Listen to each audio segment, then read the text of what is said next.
చక్కని సీతకి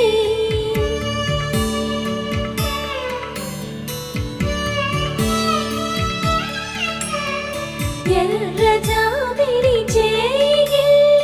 రాముడేడని అడుగుతుంటే